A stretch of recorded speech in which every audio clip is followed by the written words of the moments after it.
오늘은 우리가 사도행전 42번째 시간으로 서로 받으라 라는 제목으로 같이 말씀을 나누도록 하겠습니다. 어제 베드로는 성령 하나님의 말씀에 순종하여 고넬료의 집에 찾아갔고 자신에게 절하는 고넬료에게 나도 사람이라 하면서 유대 법에는 이방인과 교제하는 것이 위법이지만 하나님께서 말씀하셨기에 순종하여 이곳에 왔다 그렇게 말하면서 하나님께서 아무도 속되다 하거나 깨끗지 않다 하지 말라 하시기로 내가 그 부르심을 사양치 않고 왔다 그렇게 이야기를 했어요.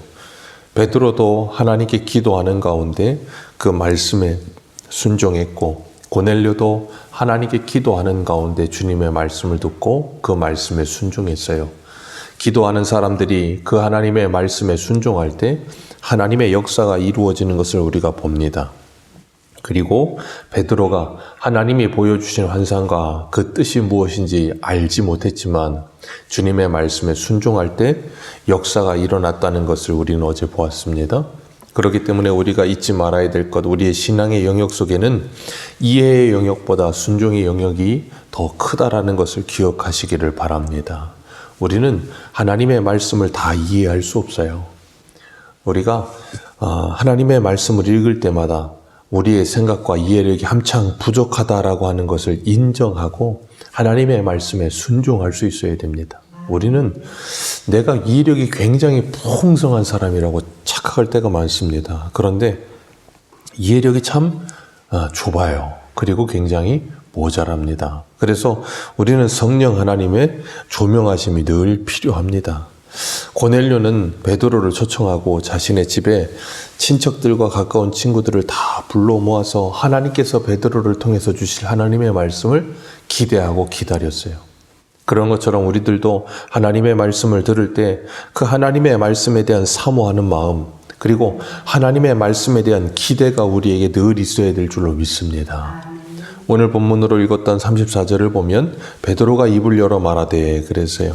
베드로가 그 모습을 보고 입을 열어 말하는데 내가 참으로 하나님은 사람의 외모를 보지 아니하시고 각 나라 중 하나님을 경외하며 의를 행하는 사람을 다 받으시는 줄을 깨달았다라고 고백합니다. 하나님께서 이 고넬료를 통해서 베드로를 뭐 하세요? 깨우시는 거예요. 베드로에 갇혀있던 생각들을 깨트리시고 그가 가지고 있던 잘못된 선민세상 그리고 그가 가지고 있던 똘똘 뭉쳐있는 유대인들만 구원받을 수 있다라고 하는 잘못된 생각들 그런 것들을 고넬료를 통해서 하나님께서 깨트리십니다. 유대인들은 자신들만 하나님께 택함을 받았고 자신들만 구원받을 수 있다라는 생각에 빠져 있었어요. 그런데 하나님은 고넬료라고 하는 경건한 사람을 통해 베드로를 다듬어 가시는 모습을 봅니다. 우리가 주일날 오전에 보고 있는 로마서에 보면 로마서 3장 22절에 이렇게 말씀하세요. 예수 그리스도를 믿음으로 말미암아 모든 믿는 자에게 미치는 하나님의 의인이 차별이 없느니라. 하나님의 구원, 예수 그리스도를 믿음으로 받는 그 구원, 하나님의 의인은 어느 누구에게도 차별이 없는 줄로 믿습니다. 하나님은 누구도 차별하지 않으십니다. 그리고 모든 사람이 구원받기를 기다리십니다. 그래서 베드로후서의 말씀처럼 천년을 하루와 같이 하루를 천년과 같이 주님은 기다리고 계세요. 그러나 그 하나님은 우리를 차별 없이 대우하시지만 우리는 여전히 차별합니다. 그래서 우리가 야고보서를 보면서 알 수 있지만 부자와 가난한 사람을 보며 차별합니다. 그건 교회가 아니라고 그랬어요. 주님은 우리를 차별하지 않으셨는데 사람은 자꾸 사람끼리 차별합니다. 하나님이 주신 것을 가지고 사람을 차별해요. 참 안타깝죠. 우리나라도 100여 년 전만 해도 신분제가 그대로 있었잖아요. 그러다 보니까 서울의 승동교회 같은 곳은 부자와 백정교회로 옛날에 유명했어요. 이 양반하고 백정이 같이 예배를 드린 교회였는데 처음에는 양반들이 거부했죠. 그래서 선교사한테 백정이 예배 드리면 우리는 같이 예배를 못 드린다고 떠난다고 엄포를 놨어요. 그리고 정말 떠났었습니다.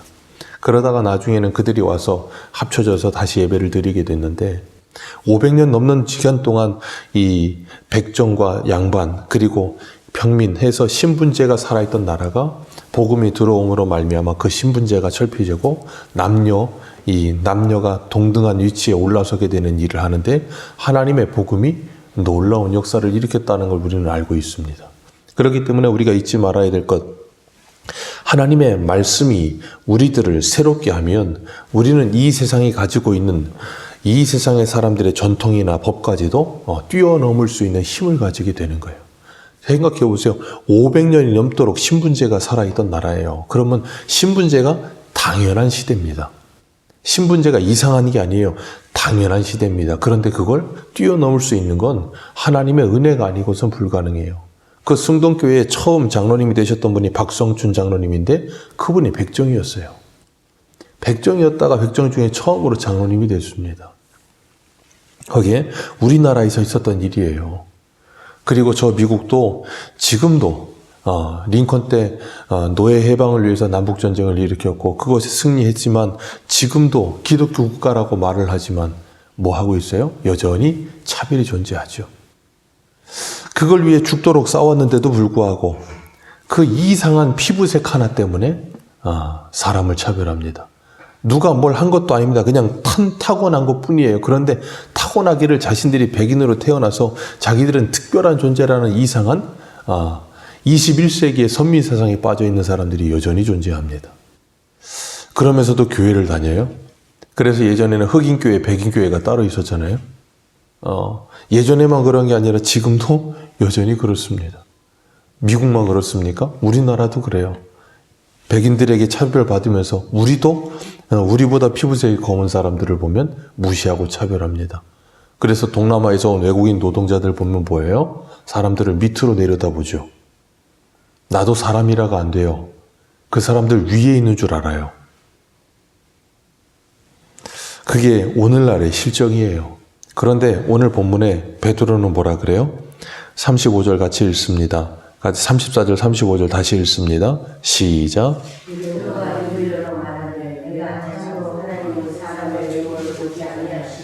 각 나라 중 하나님을 경외하며 의를 행하는 사람은 다 받으시는 줄 깨달았도다. 아멘. 하나님께서 유대인이든 헬라인이든 누구든 간에 하나님을 경외하며 의를 행하는 사람은 다 받으시는 줄을 내가 깨달았다라고 이야기하고 있어요. 이 베드로의 깨달음, 고넬료를 통하여 하나님께서 깨닫게 하신 이 깨달음이 나중에 15장에 가면 예루살렘 총회 때 그때까지만 해도 예루살렘의 그리스도인이라고 하는 사람들, 유대교였다가 그리스도인이 된 사람들은 이방인의 구원에 대해서 인정하지 않으려고 했어요. 그때 하나님께서 베드로를 사용하셔서 하나님께서 나를 통해서 이방인이 구원받고 성령 받는 것을 내가 직접 보았다라고 이야기할 때 그들이 다 인정을 하게 돼요. 그런 것처럼 하나님께서는 하나님의 백성들을 통해서 이 세상에 잘못되어진 생각들을 고쳐나가게 하시고 그들 스스로가 그것을 뛰어넘게 하세요. 그렇기 때문에 오늘도 우리는 예수 그리스도 안에서 어느 누구도 차별이란 있을 수 없다는 것을 인정해야 될 줄로 믿습니다. 10월 27일 날 모였던 건 차별을 하자는 게 아니고 차별을 하지 말자고 모인 거예요.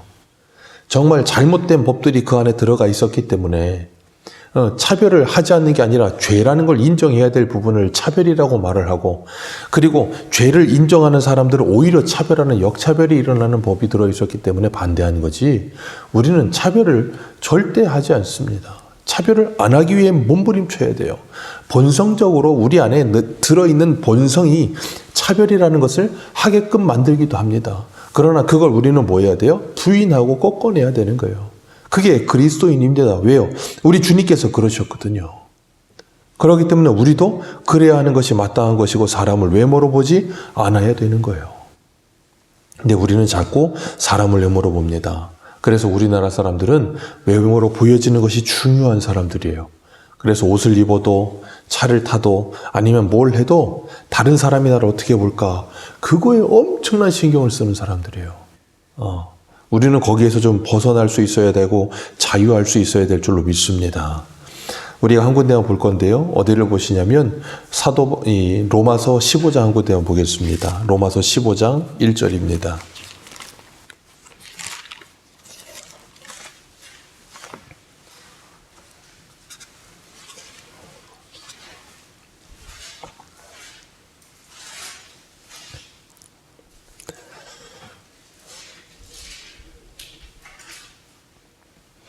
로마서 15장 1절입니다. 우리 1절부터 읽어 내려갑니다. 로마서 15장 1절부터 7절까지만 읽겠습니다. 시작. 믿음이 강한 우리는 마땅히 믿음이 약한 자의 약점을 담당하고 자기를 기쁘게 하지 아니할 것이라.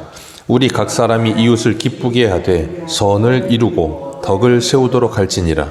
그리스도께서도 자기를 기쁘게 하지 아니하셨나니 기록된 바 주를 비방하는 자들의 비방이 내게 미쳤다 함과 같으니라. 무엇이든지 전에 기록된 바는 우리의 교훈을 위하여 기록된 것이니 우리로 하여금 인내로 또는 성경의 위로로 소망을 가지게 함이니라. 이제 인내와 위로의 하나님이 너희로 그리스도 예수를 본받아 서로 뜻을 같이하여 주사 한 마음과 한 입으로 하나님 곧 우리 주 예수 그리스도의 아버지께 영광을 돌려 하려 하노라. 그러므로 그리스도께서 우리를 받아 하나님께 영광을 돌리심과 같이 너희도 서로 아멘. 7절에 뭐라 그러세요? 그리스도께서 우리를 뭐 하셔서요? 받아. 그리스도께서 우리를 받으심으로 하나님께 영광을 돌리셨대요. 그런 것처럼 우리도 서로 뭐 하래요? 서로 받으래요. 그게 뭐라고요? 하나님께 영광을 돌리는 것이라. 서로 받는 것이 하나님께 영광을 돌리는 것이라. 그러면서 1절에 뭐라 그랬어요? 믿음이 강한 우리는 마땅히 믿음이 약한 자의 뭘 담당하고요? 약한 자의 약점을 담당하고. 우리는 다른 사람의 약점을 볼 때 그 약점을 들추어내는 사람들이 아니라 그 약점을 받는 사람들인 줄 믿으시길 바랍니다. 담당한다는 말이 뭐냐면 인내하고 견디다라는 뜻을 가지고 있어요. 약한 사람들이, 믿음이 약한 사람들이 약점이 많습니다. 약하기 때문에 그래요. 그러면 그 약함을 들추어내는 것이 아니라 그 약함을 뭐 하라고요? 받으라는 거예요. 그 약함을 받는 게 뭐라고요? 하나님께 영광을 돌리는 일이요.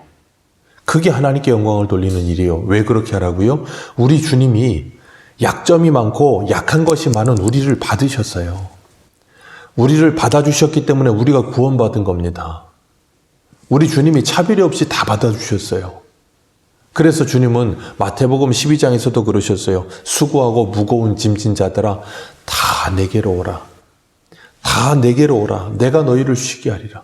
누구도 차별하지 않으시고 오라는 거예요. 오면 쉬게 하겠다라고 말씀하셨어요. 그리고 우리에게도 그렇게 말씀하세요. 주님이 너희들을 받으셔서 하나님께 영광 돌린 것처럼 서로 좀 받아라. 약한 자들 약점 있다. 그런데 그걸 받으라. 14장에 어떻게 말하고 있어요? 로마서 14장 1절과 2절과 3절만 읽습니다. 시작. 믿음이 연약한 자를 너희가 받되 그의 의견을 비판하지 말라. 어떤 사람은 모든 것을 먹을 만한 믿음이 있고 믿음이 연약하는 채소만 먹느니라. 먹는 자는 먹지 않는 자를 없이 여기지 말고 먹지 않는 자는 먹는 자를 비판하지 말라. 하나님이 여기서도 뭐라 그래요? 하나님이 그를 받으셨다. 그런데 서로 뭐예요? 서로 받지를 못하는 거예요. 하나님은 우리를 받으셨는데 베드로는 고넬료를 받지 못하는 거예요. 그러니까 뭐 하래요? 서로 받으라. 그래서 베드로가 뭐 했어요? 고넬료를 받는 거예요. 어떻게 해요? 하나님은 사람을 외모로 보지 않으시고 다 받으시는 줄 내가 알았다. 우리도 그런 알미 있게 되기를 주님의 이름으로 축복합니다. 그리고 나면 연약한 사람의 약점을 받을 수 있게 될 거예요. 연약한 사람을 그 사람이 가지고 있는 의견을 비판하지 않을 수 있을 거예요. 연약한 사람이 가지는 의견은 어떻겠어요? 좀 연약할 수 있겠죠. 편협할 수도 있고 좀 모자랄 수도 있어요. 그러다 보면 우리는 어때요? 아유, 왜 그렇게 생각해? 그거밖에 몰라? 그러면서 막 면박 줄 수 있어요. 그런데 그러지 말고 그 의견을 뭐 하지 말라? 비판하지 말라. 그리고 그 약점을 뭐 하라? 받으라. 그 약점을 받으라는 게 뭐라고요? 참아주고 인내해주고 견뎌주라는 거예요. 왜? 우리 주님이 우리를 그렇게 참아주고 인내하시고 견뎌주셨어요. 그래서 제가 저번에도 말씀을 드렸지만 서로 받는 건 서로 이해하는 게 아니라 그랬어요. 아까도 시작하면서 말씀드렸지만 우리는 이해력이 딸립니다. 이해력이 부족한 사람들이에요. 다른 사람을 다 이해 못합니다. 그렇기 때문에 뭐예요? 받는 거예요. 주님은 우리의 약점을 그대로 받으셨어요. 그리고 우리를 사랑해 주셨습니다. 그리고 우리를 끊임없이 기다려 주시면서 가르쳐 주십니다. 그렇기 때문에 우리가 그 주님의 사랑을 받았다면 이제는 다른 사람을 받을 수 있어야 된다는 거예요. 그래서 바울은 에베소서 2장에서 그렇게 말하죠. 전에 멀리 있던 너희가 그리스도 예수 안에서 그 피로 가까워졌느니라. 그 피로 가까워졌느니라. 그래서 하나님께서 우리를 둘을 이렇게 중간에 막힌다면 그 육체로 허물어 주시고 한 새 사람이 되게 하셨다 그랬어요. 그래서 오늘 본문에 가시면 오늘 본문 35절 같이 읽습니다. 36절입니다. 같이 읽겠습니다. 시작. 만유의 주 되신 예수 그리스도로 말미암아 화평의 복음을 전하사 이스라엘 자손들에게 보내신 말씀. 아멘. 우리 주님께서 어떻게 되신다고요? 만유의 주가 되신다. 이 피조세계 모든 것의 주인이 되시고 그 예수 그리스도로 말미암아 우리에게 무슨 복음을 주셨다고요? 화평의 복음.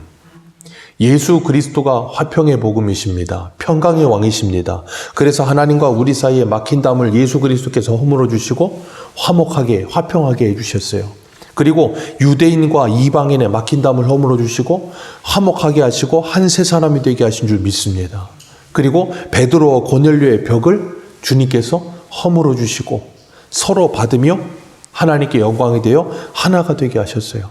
우리도 한 성령 안에서 예수 그리스도를 믿으며 한 하나님을 믿으며 우리 안에 모든 막힌 담이 허물어지게 된 줄로 믿습니다. 그리고 이제는 서로를 받으라. 그것이 뭐라고요? 하나님께 영광을 돌리는 것이라. 분명히 우리를 주님께서 예수 그리스도 안에서 하나 되게 하셨는데 서로의 연약함도 보일 것이고 서로의 의견이 좀 나와 맞지 않을 때도 있을 것이고 생각이 모자란 부분이 보일 수도 있을 것이고 여러 가지로 모자란 게 보일 수 있어요. 그런데 주님은 뭐하라 그러셨어요? 받으라. 그리고 기억하십시오. 주님이 나를 받아주셨다. 우리가 그걸 정말로 믿는다면 못 받을 사람이 없는 줄로 믿습니다. 그렇게 서로 받아 하나 되어서 정말 하나님께 영광을 돌리며 어디를 가든 누구를 만나든 그들과의 관계 속에서 차별 없이 그들을 대하며 그들을 정말 주님의 사랑으로 품어줄 수 있는 그런 아름다움이 그리고 그런 넓은 마음이 우리에게 있기를 주님의 이름으로 축복합니다. 기도하겠습니다.